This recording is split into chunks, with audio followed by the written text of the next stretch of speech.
अस्सलाम वालेकुम students, how are you all. उम्मीद करता हूँ आप सब खैर खैरियत से होंगे। आज हम नए लेक्चर के साथ यहाँ पे मौजूद है और आज हमने डिस्कस करना है रेजोल्यूशन ऑफ वेक्टर्स को। आज का टॉपिक जो हम डिस्कस करने जा रहे हैं इसमें मैथमेटिक्स का बहुत ज्यादा इस्तेमाल है, लेकिन मैथमेटिक्स का हम ऐसे इस्तेमाल करेंगे कि आपको पता ही नहीं चलेगा और टॉपिक हमारा बहुत आसान होने वाला है। आइए हम स्टार्ट करते हैं हमारा टॉपिक, और वो कौन सा है? Resolution of vectors. टॉपिक को स्टार्ट करने से पहले हमने कुछ बेसिक डेफिनेशंस राइट करनी है, और वो जो बेसिक डेफिनेशंस हैं वो सारी की सारी फिगर से आएंगी। उसी चीज को हम यहाँ पे ड्रा कर लेते हैं। सपोज मेरे पास दो लाइंस हैं, एक मैं लाइन ड्रा करूंगा एक्स एक्सिस में और दूसरी किस में ड्रा करूंगा? वाई एक्सिस में। उसी को हम ड्रा कर लेते हैं। यहाँ पे सपोज मेरे पास जो एक लाइन है वो किधर है? एक्स एक्सिस में। ये मेरे पास लाइन किस में है दी? एक्स एक्सिस में। और जो दूसरी मेरे पास लाइन है वो किस में है? वाई एक्सिस में। यहां पे सपोज जहां पे सारी की सारी वैल्यू जीरो होती हैं उसे ओरिजिन बोलते हैं, और वहां पे लाइंस एक दूसरे को क्या करती हैं? इंटरसेक्ट करती हैं। इसे मैं नाम दे देता हूं किसका? ओरिजिन का। यहां पे सपोज मेरे पास एक वेक्टर है, वो कौन सा है? ए वेक्टर, और उसे मैंने रिप्रेजेंट किया हुआ है लाइन ओ पी के साथ। मैं यहां पे एक सिंपल काम करने जा रहा हूं। ये जो वेक्टर है इसके हेड से मैं प्रोजेक्शन, जिसे साया बोलते हैं, एक्स एक्सिस पे भी ड्रा करूंगा और वाई एक्सिस पे भी ड्रा करूंगा। किस तरह ड्रा करते हैं उसी चीज को हम देख लेते हैं।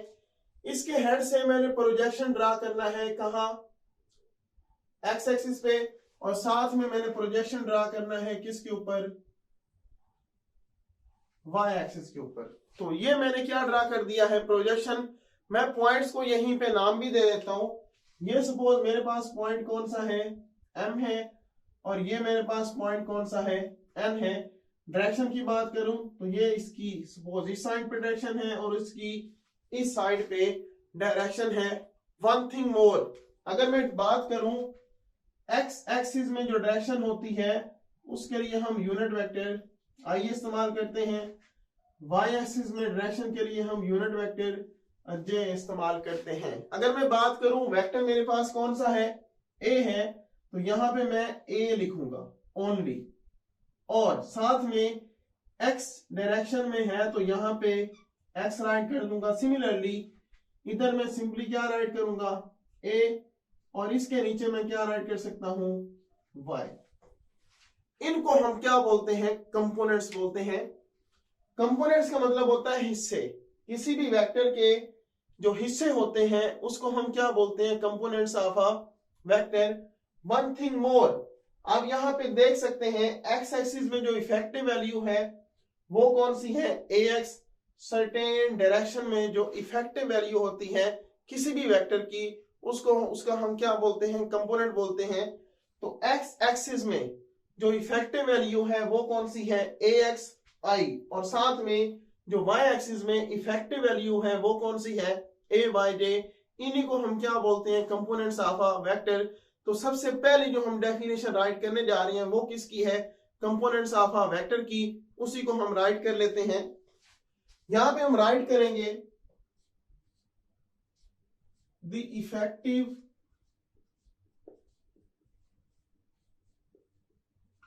Value of a vector in specific direction is called component of a vector।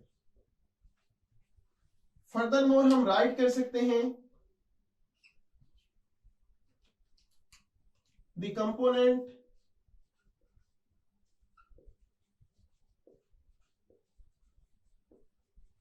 of a vector along x axis.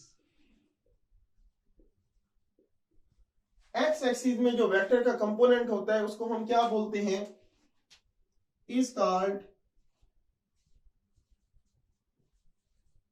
X component,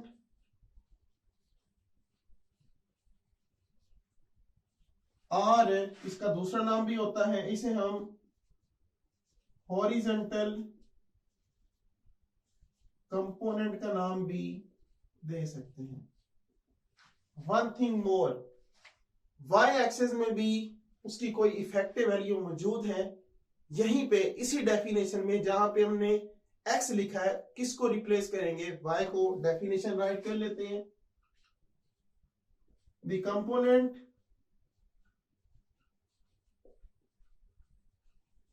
of a vector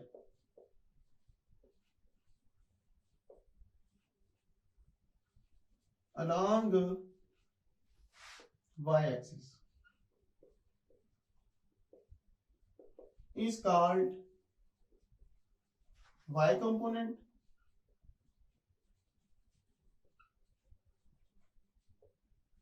और उसका दूसरा नाम क्या होगा जी, वर्टिकल, और साथ में किसको राइट करेंगे, कंपोनेंट को। यहां पे एक चीज और हम डिस्कस कर सकते हैं, ये आपके सामने एक किस्म की रेक्टेंगल या स्क्वायर शेप बनेगी। रेक्टेंगल या स्क्वायर शेप में जो अपोजिट साइड्स होती हैं वो हमेशा आपस में क्या होती हैं, बराबर होती हैं। उसी चीज को हम यहाँ पे डिस्कस कर लेते हैं। ये वाली साइड इस साइड की क्या होगी, बराबर, तो इधर भी हम क्या लिख सकते हैं, AXI। अगर इसकी बात करें तो ये वाली साइड इस साइड की क्या होगी, बराबर, इधर हम क्या लिख सकते हैं, AYJ। एक बहुत सिंपल सी चीज है, आप लोग जानते हैं, चाहे स्क्वायर हो चाहे क्या हो, आपके पास कोई भी रेक्टेंगल हो, उसमें हर वर्टिक्स, दो वर्टिक्स के दरमियान हमेशा एंगल कौन सा बनता है, 90 डिग्री। यहां आप देख सकते हैं, यहां पे एंगल 90 डिग्री, यहां पे एंगल 90 डिग्री, यहां पे एंगल 90 डिग्री, यहां पे एंगल 90 डिग्री। इन शॉर्ट, जहां कहीं AX और AY मौजूद हैं, उनका आपस में एंगल कितना बन रहा है, 90 डिग्री। मतलब वो एक दूसरे की क्या है, परपेंडिकुलर। इन्हीं को हम क्या बोलते हैं, rectangular components of a vector. और यही हमारे पास क्या है, दूसरी डेफिनेशन है। आए हम इसको भी राइट कर लेते हैं। यहां पे हम राइट करने जा रहे हैं, the components of a vector which are perpendicular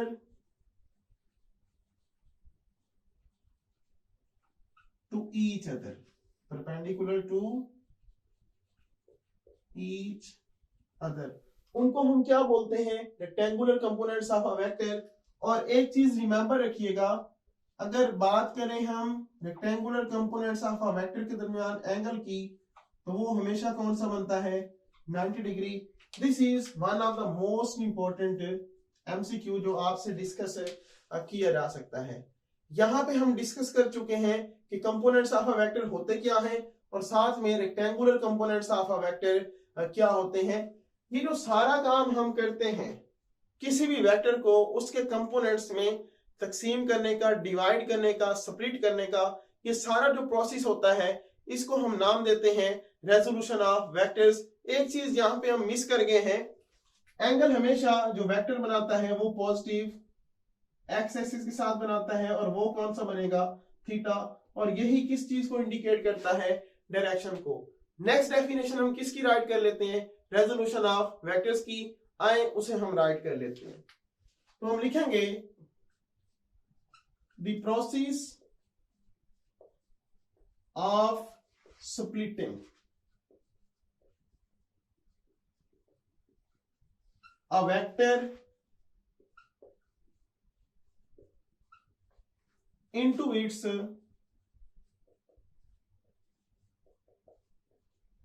rectangular components।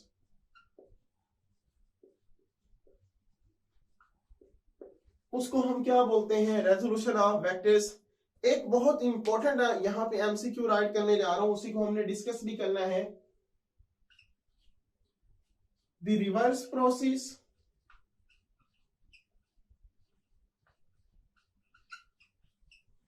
Of vector addition.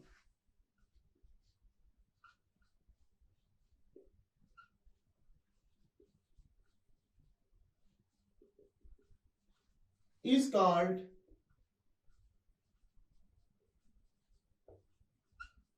resolution of vectors। इसी को हम डिस्कस भी यहां पे कर लेते हैं। आप देख सकते हैं ये सपोज पहला वेक्टर इसका हेड और इसकी टेल आपस में मिल चुके हैं। ये पहला वेक्टर उसकी टेल और आखिरी का हेड उसे भी हमने आपस में कंबाइन कर दिया है। तो यहाँ पे हमारे पास एडिशन हो चुकी है, लेकिन इन्हीं से हमने किसको बनाना है, वेक्टर को बनाना है। तो रिवर्स प्रोसेस है किसका, वेक्टर एडिशन का। इसी चीज को आगे भी हम लेके चलेंगे। नेक्स्ट हम राइट कर लेते हैं इसकी एक्सप्लेनेशन। बहुत सिंपल है, जो काम हम फिगर में कर चुके हैं हमने यहां पे राइट करना है। Consider a vector A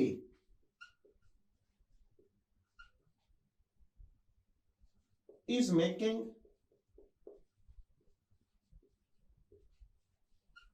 an angle theta with positive x-axis is represented by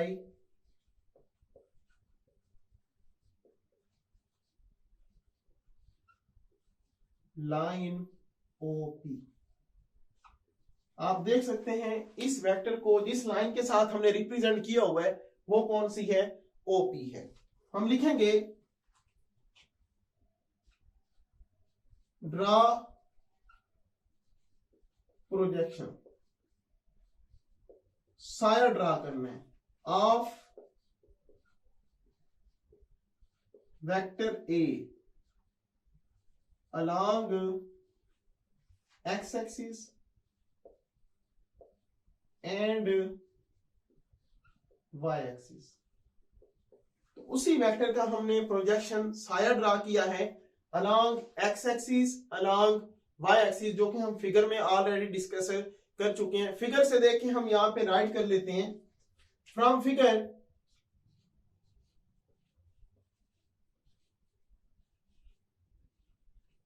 आप देख सकते हैं एक मेरे पास क्या है, लाइन OM है। मैं यहां पे राइट करने जा रहा हूं जी OM। This is equal to AX, साथ में क्या है I। OM के ऊपर मैंने एरो इस्तेमाल किया है बिकॉज AX मैग्नीट्यूड है और I क्या है, डायरेक्शन। तो ये एक किस्म का क्या है, वेक्टर है। हम यहां पे राइट कर लेते हैं X कंपोनेंट किसका है D, of vector A। Okay हो गया डी। नेक्स्ट अगर हम बात करें, एक लाइन मेरे पास क्या है MP, this is along Y axis, वो इसका क्या है, प्रोजेक्शन है वेक्टर का। तो हम यहां पे राइट कर लेते हैं, मेरे पास क्या है डी MP। अगेन मेरे पास क्या है डी, एक वेक्टर है और इसे मैं क्या राइट कर सकता हूं AYJ। This is y component, this is a y component of vector A, of vector A। From figure एक चीज आपके सामने है, by head to tail rule, by head to tail, और साथ में किसको राइट करेंगे, रूल को। रिजल्टेंट क्या है हमारे पास, O से P तक, इसकी टेल, पहले वेक्टर की टेल और आखिरी का head, this is resultant vector. हम यहां पे किसको राइट करेंगे, OP को। नेक्स्ट पहला वेक्टर हमारे पास कौन सा आ रहा है डी, OM। हम यहां पे किसको राइट कर लेते हैं डी, O और साथ में M। और अगला वेक्टर मेरे पास कौन सा है डी, M और साथ में P, उसे हम राइट कर लेते हैं डी। एक चीज जो यहां पे डिस्कस किया करते हैं वो कहते हैं आप वैल्यू एक्चुअल एक्सिस के ऊपर लेके आए, मतलब ये वाली तो एक्स एक्सिस के ऊपर मौजूद पड़ी है लेकिन वाई एक्सिस एक्चुअल में यहां पे है। एक चीज हमें पता है एम पी ओ एन के क्या है बराबर है, तो इन शॉर्ट हम यहां पे एम पी की जगह किसको राइट कर सकते हैं जी, ओ एन को। किसको कर सकते हैं जी, ओ एन को राइट कर लेते हैं जी। हम यहां पे राइट करेंगे O P is equal to O M plus O N. Last step हम करने जा रहे हैं, हमारे पास एक वेक्टर बन जाएगा ओपी किसके बराबर है जी, वेक्टर ए के। यहां पे हम क्या राइट कर लेते हैं, वेक्टर ए। ओ एम किसके बराबर है, ए एक्स आई के, वो यहां पे राइट कर लेते हैं जी। और ओ एन किसके बराबर है जी, ए वाई जे, यहां पे राइट कर लेते हैं जी, ए वाई साथ में जे। तो ये हमारे पास एक वेक्टर बन चुका है। इसी तरह हम किसी भी वेक्टर को राइट कर सकते हैं बाय यूजिंग इक्वेशन नंबर 1। ये तो सिंपल मेरे पास ए वेक्टर था। सपोज आपके पास फोर्स आती है, मैं उसे किस तरह राइट करूंगा, यहां पे मेरे पास फोर्स कौन सी है जी, एफ है। इधर मैं लिखूंगा एक्स एक्सिस में डायरेक्शन आई, वाई एक्सिस में डायरेक्शन जे। तो इधर मैं क्या लिखूंगा, एफ एक्स, इधर क्या राइट करूंगा, एफ वाई। तो इस तरह किसी भी फोर्स को भी आसानी से मैं राइट कर सकता हूं, और इसी चीज को इस्तेमाल करते हुए आप किसी भी वेक्टर को राइट कर सकते हैं। नेक्स्ट यहां पे देखें, हमारे पास दो चीजें आ चुकी हैं, एक ए एक्स है और एक क्या है, ए वाई। इनके फार्मूलाज की हमने क्या करनी है, डेरिवेशन करनी है। उसी चीज को हम देखने जा रहे हैं। नेक्स्ट मैं डेरिवेशन करने जा रहा हूं, मुझे दो वैल्यूज चाहिए, एक ए एक्स चाहिए, दूसरा क्या चाहिए, ए वाई चाहिए। तो मैं यहां पे राइट कर लेता हूं, एक मुझे किसकी जरूरत है, हॉरिजॉन्टल कंपोनेंट,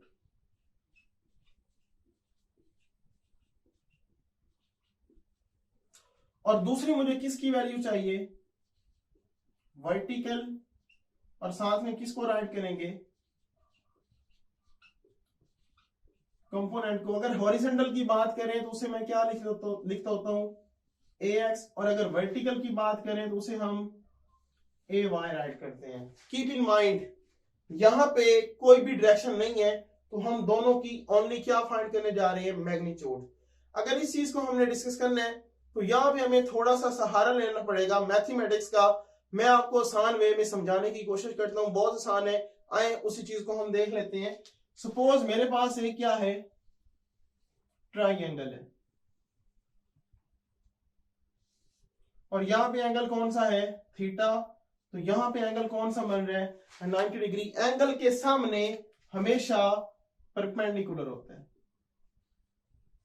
किसी भी ट्राइंगल जहां उल्टी सीधी आ जाए, जिस तरह मर्जी, एंगल के सामने हमेशा क्या होता है, परपेंडिकुलर। और एंगल और जहां पे 90 डिग्री बनता है वहां पे हमेशा क्या होती है, बेस होती है। और एक चीज बच गई है, उसे हम किसका नाम देते हैं, हाइपोटेनस का। किसका नाम देते हैं जी, हाइपोटेनस का। यहाँ पे मैंने चार फार्मूलाज राइट करने हैं, कौन से हैं उन्हीं को हम राइट कर लेते हैं। एक यहाँ पे मुझे जो फार्मूला चाहिए वो साइन थीटा का चाहिए, एक मुझे यहाँ पे फार्मूला चाहिए कॉस थीटा का, एक मुझे यहाँ पे फार्मूला चाहिए tan थीटा का, और लास्ट में जो मुझे फार्मूला चाहिए वो मुझे चाहिए पाइथागोरस थ्योरम का।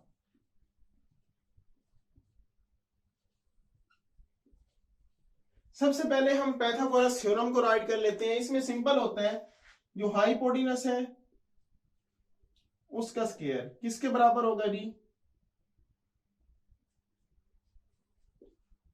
Base square. और साथ में तीसरी साइड कौन सी है, परपेंडिकुलर, तो उसका हम क्या लेते हैं, स्क्वायर लेते हैं। ये सिंपल सा फार्मूला है। नेक्स्ट हम फार्मूला राइट करने जा रहे हैं साइन थीटा का। साइन थीटा में ऊपर हम क्या राइट करते हैं, परपेंडिकुलर, और नीचे हाइपोटेनस। कॉस थीटा में ऊपर बेस, नीचे अगेन किसको लेके आएंगे, हाइपोटेनस को। लास्ट फार्मूला tan थीटा का, ऊपर परपेंडिकुलर और नीचे किसको लेके आएंगे, बेस को। तो इस तरह हम चारों फार्मूलाज आसानी से राइट कर सकते हैं। यही फार्मूलाज आगे हमने इस्तेमाल करने हैं। अगर मैं बात करूं एक्स कंपोनेंट की, तो सबसे पहले जो फार्मूला इस्तेमाल करेंगे वो cos थीटा का इस्तेमाल करेंगे। इसकी रीजन भी आपको बताता हूं, cos थीटा हम सबसे पहले क्यों यूटिलाइज कर रहे हैं। आए चलते हैं, मेरे पास ट्राइंगल कौन सी है री, OMP।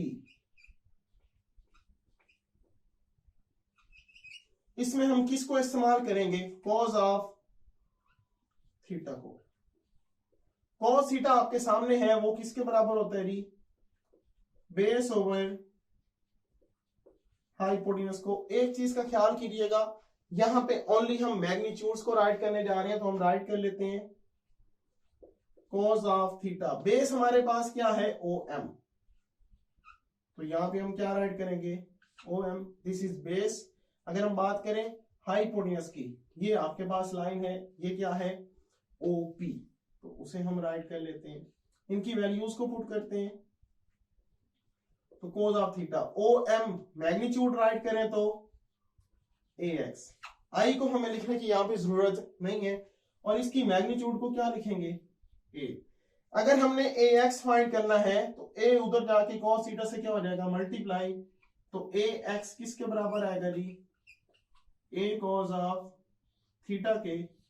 और सपोज ये इक्वेशन हमारे पास कौन सी है, 2 है। इस फार्मूला को इस्तेमाल करते हुए हम किसी भी वेक्टर का एक्स कंपोनेंट आसानी से फाइंड कर सकते हैं। मतलब मैग्नीट्यूड हो, साथ में एंगल हो, मैग्नीट्यूड को cos ऑफ थीटा से मल्टीप्लाई करें तो हमारे पास क्या आता है, एक्स कंपोनेंट। नेक्स्ट हम किसको फाइंड करने जा रहे हैं, वाई कंपोनेंट को। और इसमें जो हम फार्मूला इस्तेमाल करेंगे, फर्स्ट वाला इस्तेमाल करेंगे, वो भी हम यहां पे यूटिलाइज कर लेते हैं। यहां पे हम लिखेंगे अगेन ट्राइंगल OMP। यहां पे अब हमने किसको लगाना है, साइन ऑफ थीटा को। साइन थीटा हमारे पास वो फार्मूला है, परपेंडिकुलर और नीचे किसको राइट करेंगे, हाइपोटेनस को, तो पुट करते हैं डी साइन थीटा। परपेंडिकुलर हमारे पास क्या है, MP, और हाइपोटेनस अगेन क्या है, OP। Next sine of theta, MP की वैल्यू मैग्नीट्यूड ओनली क्या लिखेंगे, AY, और OP किसके बराबर है, मैग्नीट्यूड A। अगर हम AY फाइंड करना चाहते हैं तो A साइन थीटा से क्या हो जाएगा, मल्टीप्लाई, तो मेरे पास आएगा AY is equal to A sine of theta. और ये सपोज हमारे पास इक्वेशन कौन सी है, 3 है। In short X component find करना हो तो cos theta, Y component find करना हो तो साइन थीटा। यही रीजन है कि हमने यहां पे किसको इस्तेमाल किया है, cos थीटा को, और यहां पे किसको कर रहे हैं, साइन थीटा को। तो ये इन फार्मूलाज के जरिए हम एक्स कंपोनेंट भी फाइंड कर सकते हैं और वाई कंपोनेंट भी फाइंड कर सकते हैं। लास्ट चीज जो हम सीखने जा रहे हैं वो क्या है, कंपोजिशन ऑफ वेक्टर। मतलब किस तरह कंपोज कर सकते हैं, किसी भी वेक्टर को हम बना सकते हैं, उसको हम क्या बोलते हैं, कंपोजिशन ऑफ वेक्टर। और कंपोजिशन हम किसके जरिए करेंगे, बाय रेक्टेंगुलर कंपोनेंट्स। एक AX है, दूसरा कौन सा है, AY। इसी चीज को हम देख लेते हैं। सबसे पहले डेफिनेशन है, the process of making a vector, the process of making a vector from its rectangular components।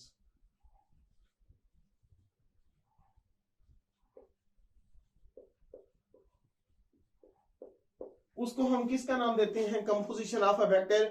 और अगर हमने किसी भी वेक्टर को बनाना हो, डिस्क्राइब करना हो, हमें बेटा सिर्फ 2 वैल्यूज चाहिए होती हैं, एक उसकी मैग्नीट्यूड और दूसरी उसकी क्या चाहिए, डायरेक्शन। उसी चीज को हम यहाँ पे क्या कर लेते हैं, डिराइव। एक साइड पे हमें क्या चाहिए, उसकी मैग्नीट्यूड, और दूसरी चीज जो हमें चाहिए वो कौन सी चाहिए, डायरेक्शन। अगर मैं मैग्नीट्यूड की बात करूं, सिंपली वेक्टर है तो उसकी मैग्नीट्यूड क्या होगी ए, तो मुझे ए चाहिए। डायरेक्शन हमेशा एंगल देता है तो हमें क्या चाहिए, थीटा चाहिए। तो दो फार्मूलाज यहाँ पे मेरे पास मौजूद है जिनको मैं यूटिलाइज कर सकता हूँ। मैग्नीट्यूड के लिए मैं पाइथागोरस थ्योरम लगाऊंगा, तो मैं लगा देता हूं। इन ट्राइंगल कौन सी है जी, O M P, using Pythagoras theorem. और वो मेरे पास क्या है जी, सिंपल फार्मूला है, hypotenuse square is equal to base square plus perpendicular square. तो हाइपोटेनस मेरे पास क्या है, OP, only magnitude OP square. Base मेरे पास क्या है, ओएम, तो ओएम का स्क्वायर। और परपेंडिकुलर मेरे पास क्या है, एमपी, तो उसका हम क्या लेंगे, स्क्वायर। फर्दर मोर इनकी वैल्यूज पुट कर देते हैं। ओपी ओनली मैग्नीट्यूड पुट करनी है, तो ए वेक्टर की जगह मैं क्या लिखूंगा, ओनली ए। ओ एम किसके बराबर है जी, मैग्नीट्यूड ए एक्स, और एम पी किसके बराबर है जी, मैग्नीट्यूड ए वाई। और साथ में आप देख सकते हैं इनके स्क्वायर भी हैं, तो यहां भी स्क्वायर, यहां भी स्क्वायर, यहां भी स्क्वायर। फर्दर मोर मुझे सिर्फ मैग्नीट्यूड चाहिए, तो दोनों साइड पे मैं किसको अप्लाई कर सकता हूं, स्क्वायर रूट को, ताकि स्क्वायर से अंडर रूट क्या हो जाए, कैंसिल हो। तो स्क्वायर ले लेते हैं जी, तो स्क्वायर से अंडर रूट कैंसिल। तो मेरे पास फार्मूला क्या आ रहा है जी, a is equal to under root A X square plus A Y square. तो इस फार्मूले को इस्तेमाल करते हुए हम किसी भी वेक्टर की मैग्नीट्यूड को आसानी से फाइंड कर सकते हैं। इन शॉर्ट, अंडर रूट लें एक्स कंपोनेंट का स्क्वायर, प्लस ऐड करें किसका, y कंपोनेंट का स्क्वायर, और अंडर रूट ले लें। एक चीज जो कंफ्यूज करती है बच्चों को कि यहाँ पे स्क्वायर के साथ अंडर रूट कैंसिल आउट क्यों नहीं हो रहा, बिकॉज यहाँ पे ये होल पावर स्क्वायर नहीं है बल्कि अलग-अलग स्क्वायर है।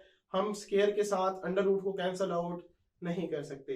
Last thing that is direction, theta चाहिए। तो एक फार्मूला मेरे पास बच गया है, वो कौन सा है, tan थीटा। मैं लिखूंगा triangle OMP।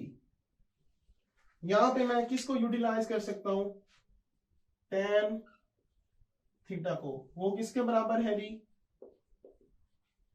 Perpendicular over base. तो tan theta is equal to, perpendicular क्या है, MP, वो राइट कर देते हैं, और बेस हमारे पास क्या है, OM, उसे राइट कर देते हैं। हम लिखेंगे tan थीटा। MP हमारे पास किसके बराबर है, AY के, और OM किसके बराबर है, AX के। लेकिन अभी भी मेरे पास थीटा नहीं आया, तो एक काम करते हैं, tan को उधर जाके क्या कर देंगे, इनवर्स। तो मेरे पास क्या आता है, theta is equal to tan inverse AY over AX। तो इस फार्मूले को यूटिलाइज करते हुए हम किसी भी वेक्टर की डायरेक्शन को आसानी से फाइंड कर सकते हैं। This was all about resolution of vectors. One thing more, resolution of vectors is reverse process of vector addition.